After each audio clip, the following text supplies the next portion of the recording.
Welcome, everyone. For today's prep, we're going to see another way that we can classify our critical numbers as either a local min or local max, this time using the second derivative. So, big surprise, we're going to call this the second derivative test. So, let's look at the statement. So, let's suppose that x equals c is a critical number for some continuous function f.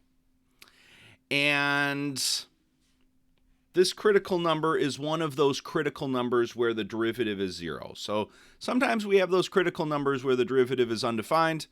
For this test, we need our derivative to be 0 there because we're going to be looking at our second derivative. And if our first derivative is undefined, the second derivative is going to be undefined at x equals c. So this test only works for those nice kind of critical numbers where the graph kind of flattens out when our derivative is 0. All right, so what does this say? Well, we're going to calculate our second derivative, and we're going to plug our critical number into that second derivative, and then we're just going to look at the sign.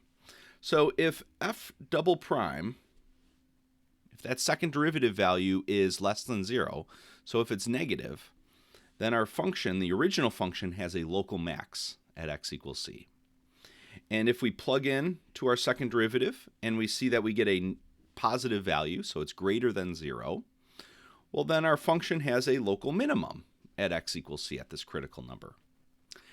And if we plug in into our second derivative and we get 0, well, then this test falls apart. It doesn't work. The test is inconclusive.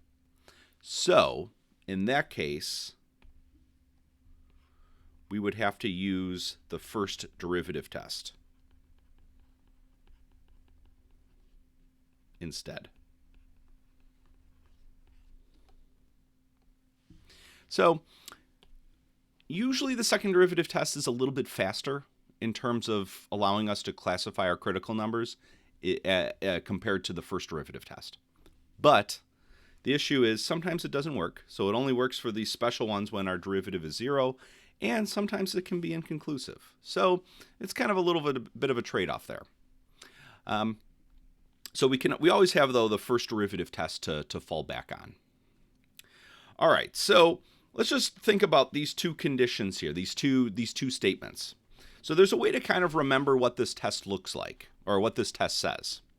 So let's look at the first one here, when our second derivative value is negative. So what does it mean when our second derivative is negative? So we say we plug in and we find that our second derivative is negative. Well, if we think about concavity, that means our graph is concave down. And if we draw in the concave down shape, like that, well, this is what our graph looks like right around this critical number. And by drawing in what this concave down shape looks like, we can see that, yeah, we're going to have a local max.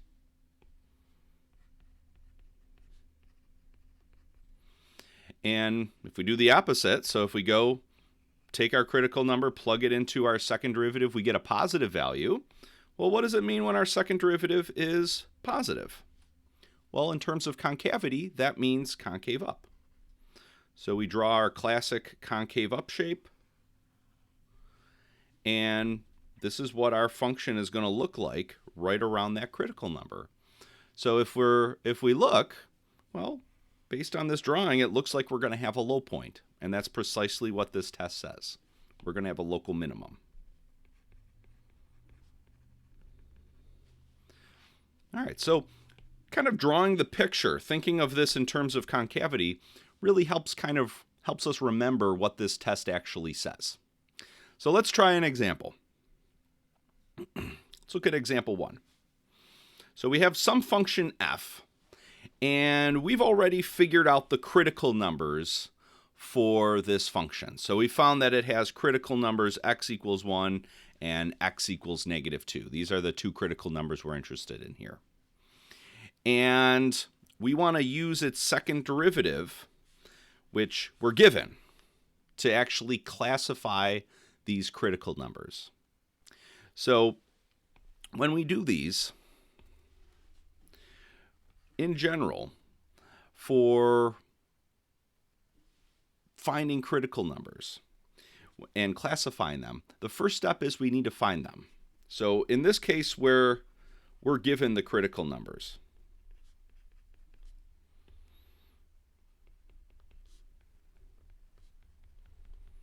But if we were going to do this with like a fresh function and we wanted to find the critical numbers, that would involve doing the first derivative and figuring out where that first derivative is also 0 and where it's undefined. So this is what we would normally do. We'd figure out the first derivative of our function, we'd factor it, and then we'd set it equal to 0 and figure out where it's undefined. So conceivably, we've already done that for this problem. But for regular problems, we're going to have to do this step. So we got our critical numbers here. Now we want to classify them. So that's the second part of how this normally works. So we want to classify. And when we go to classify the critical numbers, we have a choice on which test to use. We have the first derivative test, which we saw the other day. And then we have now this second derivative test. So we're going to use the second derivative test. But we could just as well use the first derivative test. All right, so how does this test work?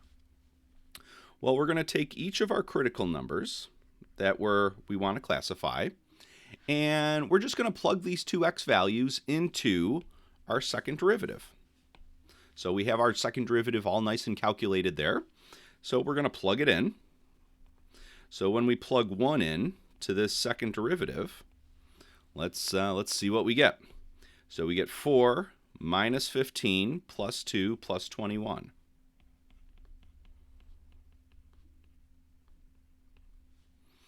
And,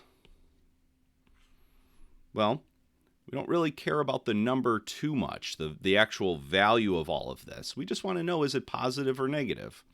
So, negative 15 is, 15 is smaller than 21. So we're going to have a little bit of leftover there, and then we got some other positive numbers. So, you don't have to necessarily calculate this all the way out when you're doing these. So in this case, this is just positive. All right, so now that's all we need to classify this critical number. Let me just move here. And once we have that once we have that sign, well, let's draw the shape, or let's see what that means. So positive second derivative means concave up. Let's draw the concave up shape, something like that. And just drawing that shape helps us remember, yeah, we're going to have a local min. Looks like we're going to have a low point. So our function, the original function, is going to have a local minimum at x equals 1. All right, so now we play the same game with the other critical number. So we plug this into our second derivative. So we're going to plug negative 2 into our second derivative. So when I plug negative 2 in, I'm going to get 4 times negative 8, so I'll get negative 32. Then I'll get negative 15 times positive 4, so negative 60. And then I get negative 4. And then I got plus 21. So again, you don't have to really try to figure out, is this the exact value here? You just have to recognize, well, I got negative 92 here, and then minus 4 as well. And I just have this little plus 21. So ultimately, this thing's going to be negative. And negative second derivative means concave down. Draw our concave down shape just to help us remember. And that's what our function would look like right around this critical number of x equals negative 2. And by drawing that shape, it looks like we're going to have a high point. And that's precisely what we have at this critical number. We have a local max. So the nice thing about this second derivative test is it's a bit faster than doing the first derivative test. We don't have to find the intervals of increase, decrease, and do the sign chart and all of that. So the second derivative test tends to be a little bit faster, but as we'll see in some of the examples in class, and as we kind of see by the statement, sometimes this test is inconclusive. So we do have that first derivative test that we can fall back on, though. All right, so that'll be it for today. And we'll try a few more of these out in class. So we'll see you then. Bye-bye.